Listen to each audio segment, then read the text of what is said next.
നമസ്കാരം. നിങ്ങളിലേക്ക് ഭാഗ്യവും ഐശ്വര്യവും ഒഴുകി വരാനായിട്ട് ആത്മീയ വഴികൾ.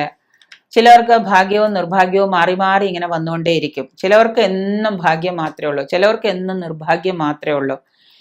നിർഭാഗ്യവാന്മാരായിട്ടുള്ള ആളുകൾക്ക് എന്നും സാമ്പത്തിക പ്രശ്നങ്ങൾ, ദുരിതങ്ങൾ, ദാരിദ്ര്യം, ബുദ്ധിമുട്ടുകൾ, വല്ലാത്ത അവസ്ഥകളായിരിക്കും. ഭാഗ്യം കഴിഞ്ഞൊഴുകുന്ന ആളുകൾക്ക് നമ്മൾ പറയാറുണ്ട് വെള്ളിക്കരണ്ടിയും വായിൽ വെച്ച് ജീവിക്കുക എന്ന്.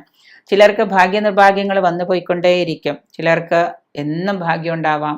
അങ്ങനെ ആവാൻ നമുക്ക് പ്രാർത്ഥിക്കാം. എന്നും ഭാഗ്യം മാത്രം ഉണ്ടായി ഐശ്വര്യ ദേവത എന്നും കടാക്ഷിക്കുന്ന ഒരു ജീവിതമാവട്ടെ എന്ന് നമുക്ക് പ്രാർത്ഥിക്കാം. ഒരു ലക്ക് ആൻഡ് പ്രോസ്പെരിറ്റി എന്ന് പറയും. ഈ ലക്ക് ആൻഡ് പ്രോസ്പെരിറ്റി തുടർച്ചയായിട്ട് ജീവിതത്തിൽ ഉണ്ടെങ്കിൽ നമുക്ക് എന്താണ് പിന്നെ ഒന്നും തിരിഞ്ഞു നോക്കണ്ട, അല്ലേ? എപ്പോഴും നമുക്ക് അത് ഒരുമിച്ചുണ്ടായിരിക്കുന്നതാണ്. നമ്മുടെ ജീവിതത്തിൽ നമ്മൾ ആഗ്രഹിക്കുന്നതും അതുതന്നെയാണ്. ജീവിതകാലം മുഴുവനും നമുക്ക് ചിലവർക്കത് കിട്ടും, ചിലവർക്കത് കിട്ടാതെ കുറച്ചു കാലം അത് വരും, കുറച്ച് കഴിയുമ്പോൾ അത് മാറിപ്പോവും. ഇങ്ങനെ വരുമ്പോൾ ഒരു പ്രശ്നം ഉണ്ടായാൽ നമ്മൾ അതിനെ അഭിമുഖീകരിക്കുക.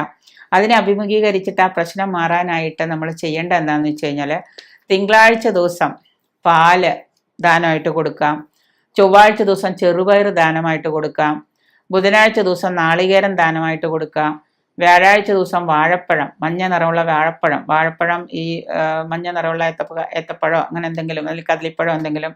വെള്ളിയാഴ്ച ദിവസം വെള്ള നിറമുള്ള വസ്തുക്കൾ, ശനിയാഴ്ച ദിവസം വസ്ത്രങ്ങൾ, ഞായറാഴ്ച ദിവസം അന്നദാനം നടത്തുക. ഇതൊക്കെ ദാനം ചെയ്യുന്നത് നമുക്ക് ഒരുപാട് ഭാഗ്യം പ്രദാനം ചെയ്യുന്നതാണ്. തിങ്കളാഴ്ച അതുപോലെ തന്നെ ഉമാമഹേശ്വര പൂജ ചെയ്യാം, ചൊവ്വാഴ്ച ദിവസം ദേവീ പൂജ ചെയ്യാം, ബുധനാഴ്ച ദിവസം നമുക്ക് ഗണപതി പൂജ ചെയ്യാം, വ്യാഴാഴ്ച ദിവസം മഹാവിഷ്ണുവിന് തുളസിമാല അർപ്പിക്കാം, തുളസി പൂജ ചെയ്യാം, വെള്ളിയാഴ്ച ദിവസം ദുർഗയ്ക്ക് പൂജ ചെയ്യാം, ശനിയാഴ്ച ദിവസം ശാസ്താവിനെ പൂജിക്കാം, ഞായറാഴ്ച ദിവസം ആദിത്യ ഭഗവാന് നമ്മൾ അർച്ചന നടത്താം. ഇങ്ങനെയൊക്കെ ചെയ്യുന്നത് കൊണ്ടൊക്കെ നമുക്ക് ഭാഗ്യകടാക്ഷങ്ങൾ വന്നു ചേരും. ഇതുപോലെയൊക്കെ ചെയ്തു കഴിഞ്ഞാൽ തീർച്ചയായിട്ടും നമ്മുടെ ജീവിതത്തിൽ എന്നും ഒരു ഐശ്വര്യം നിലനിൽക്കും. പക്ഷേ എന്താണ്, ഇതൊന്നും ചെയ്യാൻ ആർക്കും സമയം കിട്ടാറില്ല. അതുകൊണ്ട് ഇതിനൊക്കെ കുറച്ച് സമയം മാറ്റി വെച്ചാൽ നമുക്ക് നിരന്തരമായിട്ടുള്ള ഈ ഒരു സാമ്പത്തിക അവസ്ഥകളിലൊക്കെ, ദാരിദ്ര്യത്തിലൊക്കെ ഒരുപാട് മാറ്റം വരും.